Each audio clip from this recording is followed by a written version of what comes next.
Assalamualaikum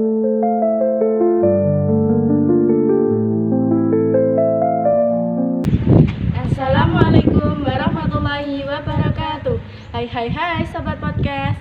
Perkenalkan, saya Anatiful Latifah. Dan saya Nova Olivia.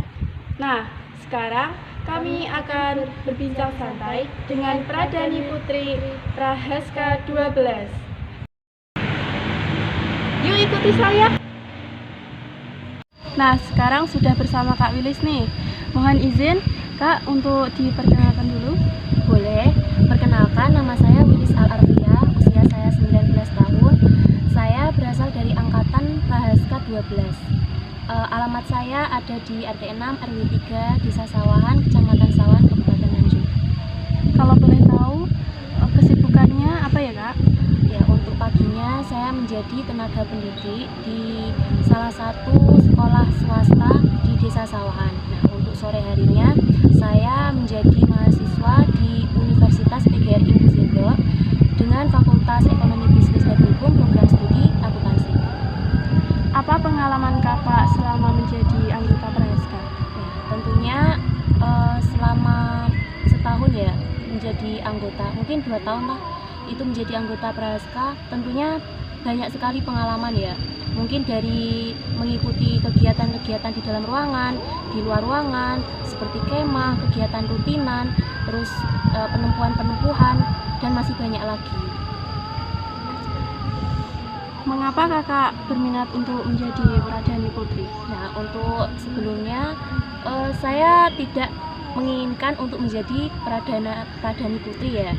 Tetapi waktu itu ketika pelantikan itu di voting, ya kira-kiranya di voting teman-teman dan kakak pembina. Nah, saya sendiri yakin dengan mereka memilih saya menjadi Pradani Putri. Saya yakin dengan potensi saya sendiri. Saya punya kemampuan untuk menjadi pemimpin yang baik. Nah, maka dari itu saya mau. Udah. Terus hal pertama apa yang akan Kakak lakukan ketika terpilih menjadi Pradani Putri?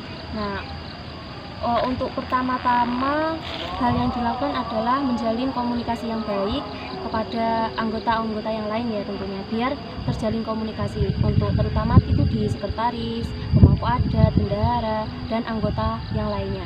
Nah, ketika komunikasi sudah terjalin, kita melakukan program kerja pertama sampai seterusnya. Wah, seru ya Kak? Ya, tentunya seru banget.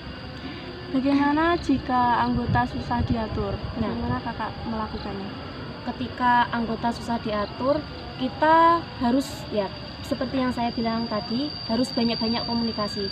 Ketika di dalam organisasi tidak ada komunikasi, maka organisasi itu tidak akan jalan dan tidak akan mencapai tujuan bersama.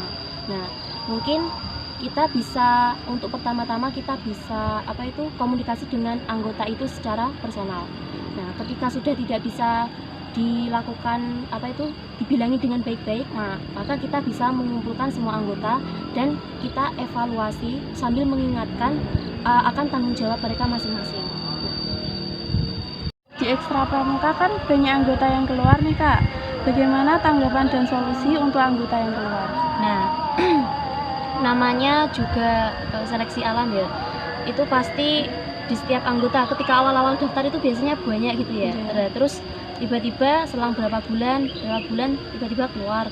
Nah, itu tanggapan saya ya mungkin alasan bisa keluar itu dari kakak-kakaknya sendiri atau mungkin dari teman-temannya sendiri. Nah, dari kakak-kakaknya sendiri yaitu harus pinter-pinter ngajak komunikasi, terus intinya mengayomi adik-adiknya biar mereka itu nyaman. Nah, terus kira-kira untuk solusinya itu, untuk solusi sendiri seperti kembali di awal, yaitu intinya dalam kakak-kakaknya juga sama adik-adiknya itu diusahakan jangan sampai membuat geng atau circle-circle-nya. Ketika misalnya 20 orang dan masing-masing itu membuat circle dan tiba-tiba ada 2 anak atau 1 anak yang nggak mempunyai circle, maka dari itu dia akan merasa sendiri, terus nggak punya teman di Prahaska kok gini, nah terus akhirnya dia keluar. Nah, itu intinya semua kegiatan itu dibuat nyaman, jangan dibuat capek, lelah ya. Pokoknya diambil aja yang enak-enaknya. Pasti semuanya hal itu ada manfaatnya, ada hikmahnya sendiri. Terus apa manfaat yang kakak dapatkan setelah kakak lulus? Nah, tentunya dari rasa capek, dari rasa lelah itu pastinya banyak manfaatnya.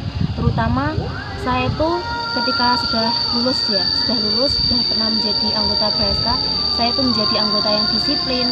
Saya sudah mempunyai pengalaman organisasi dan bagaimana saya cara mengatasi masalah yang muncul, terus bagaimana cara mengkoordinir anggota-anggota yang lain. Nah, intinya itu.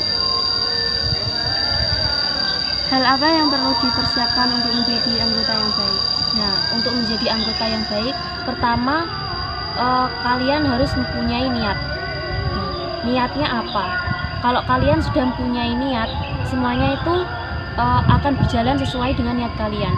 Misalnya, niat saya di Prahaska ingin mendapatkan ilmu. Nah, kalian akan mendapatkan semua yang apa kalian inginkan. Intinya niatnya harus baik ya, karena kan seperti segala sesuatu itu harus dengan niat. Terus kita juga bisa menyiapkan mental kita di Prahaska juga bisa dibentuk kan. Nah, kita harus mempersiapkan mental kita itu di Prahaska itu intinya diajak apa itu kayak diolah gitu loh, maksudnya ya kayak gitu. Terus terutama juga kesehatan sangat penting kan ya, kesehatan, keamanan itu penting. Mungkin kesehatannya yang nggak punya penyakit berat ya, apalagi di Prahaska itu sering melakukan kegiatan atau aktivitas di luar, perkemahan sampai 3 hari berapa malam kayak gitu. Bagaimana tips dan saran kakak untuk menjadi anggota yang ideal? Nah, untuk menjadi anggota yang ideal tentunya harus mempunyai jiwa yang baik, saling menghargai dan disiplin. Tentunya sangat disiplin. Orang yang disiplin itu pasti akan menghargai waktu. Sedikit motivasi dong untuk adik-adik calon Prahaska 16. Nah, untuk motivasinya tetap semangat dan jangan takut masuk di Prahaska karena di Prahaska itu adalah capek, panas. Nah, dibalik semua itu banyak hal positif yang dapat kalian ambil dan dapat kalian dapatkan yang tidak kalian dapatkan di organisasi yang lain. Wah, gitu ya kak. Nah, mungkin pertemuan cukup sampai di sini dulu kakak. Terima kasih banyak atas waktunya ya. Ya, terima kasih sama.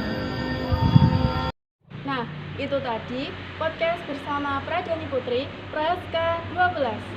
Sekian dari saya. Wassalamualaikum warahmatullahi wabarakatuh.